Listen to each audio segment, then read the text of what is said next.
আসসালামু আলাইকুম, সবাই কেমন আছেন? আশা করি যে যেখান থেকে আমার ভিডিওটি দেখছেন ভালো আছেন এবং সহি সালামতে আছেন।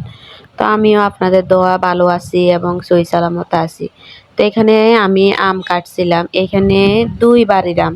মানে এক বাড়ি হলো আমার বাবার বাড়ি, আমার বাবা আম দিছিল। আর এক বাড়ি হলো আমার বোন বড়টার বাড়ি। মানে বোন বড়টা দিছিল শুধু আমার জন্য, যে আমার ভাই ২ টার জন্য তো ওরা ওদের জন্য আগেই দিছিল আম। পরে শুধু আমার জন্য আম দিছিল আর আব্বা দিছিল সবার জন্য। তো আমি তবুও সবাইকে ভাগ করে দিয়ে আসছি ৩ ভাগ করে। আর এখানে দেখেন ঘুম থেকে উঠার পরে আমার মেয়ে মানে পুরা ঘরে দেখতেছি যে আলু কেটে, আমি আলু সিদ্ধ করছি খাওয়ার জন্য মিষ্টি আলু। ও আলুগুলোকে কেটে তারপরে ছিটে দিয়ে মুচড়ে মানে এভাবে করে রাখছে। পরে কি করব, ঘুম থেকে উঠে এগুলো দেখলে কার মাথা ভালো থাকে বলেন? তারপর আমি কি করব, এগুলো বাস করব। আর বিছানাতে দেখেন বা মানে তরকারির পাতিল উঠাই রাখছে বিছানাতে। আবার মানে ওর বাবার গেঞ্জি একটা ও গায়ে দিছে, গেঞ্জি ওটাকে রাখছে, ভাইয়ের ফ্যান পরছে ওটা এখানে রাখছে, মানে সব এলোমেলো করে রাখছে। আর কি করব, কিছু বলার নাই। আর এখানে দেখেন কাপড় চোপড়, আমরা মেয়েরা মনে হয় মানে আমাদের অর্ধেক জীবনটাই ধ্বংস হয়ে যায় কাপড় চোপড় আর রান্না বান্না করতে করতে। মানে সারাক্ষণ রান্না বান্না, তারপরে এই কাপড় চোপড় ধুইতে ধুইতে আমাদের জীবন চলে যায়। আর এখানে বাইরে দেখেন অনেক রোদ, মানে রোদ্রে মনে হয় যে মানুষের মাথা ফেটে যাবে এই অবস্থা হয়েছে। আল্লাহ জানে মানুষে কিভাবে কিভাবে রোদের ভিতরে কাজ করে। এই যে এখানে বিল্ডিং এর কাজ চলতেছে, তো এক পাশে মানে অর্ধেকে ওরা ছাদ ঢালাই দিয়ে দিছে আর অর্ধেক দেয় নাই, এখন এই অর্ধেকও দিবে। কালকে থেকে কাজ শুরু হবে, মানে অবস্থা আমাদের পুরাই শেষ হয়ে যাবে। তো দুপুরবেলা আমি আলু দিয়ে আর রুই মাছ দিয়ে রান্না করছি টমেটো দিয়ে। ওই মানে রান্নাটা আপনাদের সাথে শেয়ার করে নাই, আমি ওই সময় লাইভে ছিলাম।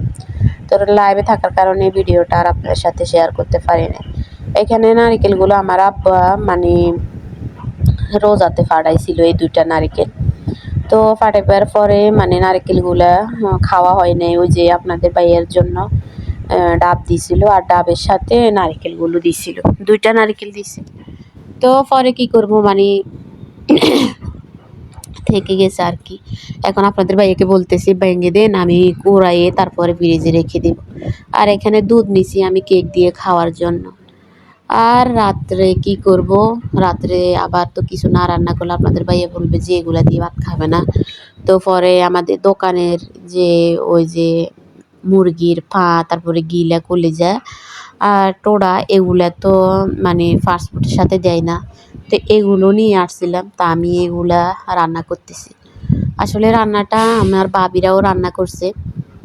ভাবিরা মনে হয় তেল একটু কম দিছে, এর জন্য আমার কাছে ওদের রান্নাটা অত মজা লাগে না। কিন্তু আমি রান্না করছি, বিশ্বাস করুন এত মজা হয়েছে মানে কি বলবো। কিন্তু বাজার থেকে এই যে মুরগির গিলা কলিজা তারপরে এগুলো আনলে খেতে পারি না।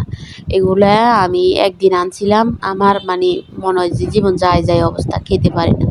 আর এদিকে অনেকগুলো থালাবাড়ি মানে ধোয়ার উপযুক্ত হয়ে গেছে, তো ওগুলাই ধুইব, এগুলাই এখানে রেখে দিছি। আর এগুলাই এইখান দিয়ে করতেছি।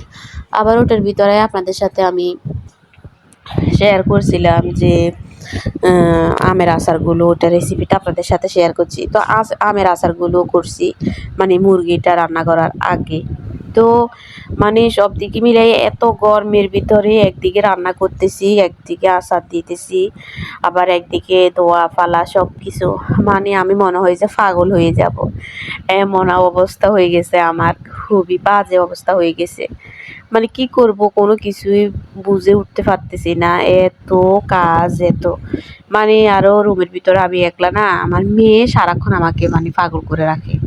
মানে কি কাজ করব, ধরেন একটু শরীর খারাপ লাগতে শুয়ে রয়েছি, পরে উঠে তাড়াতাড়ি কাজগুলো করে ফেলবো না, আমি এর জন্য পারি না। মেয়ে বিরক্ত করবে, কান্না করবে, মানে ও যা তা অবস্থা করে ফেলবে।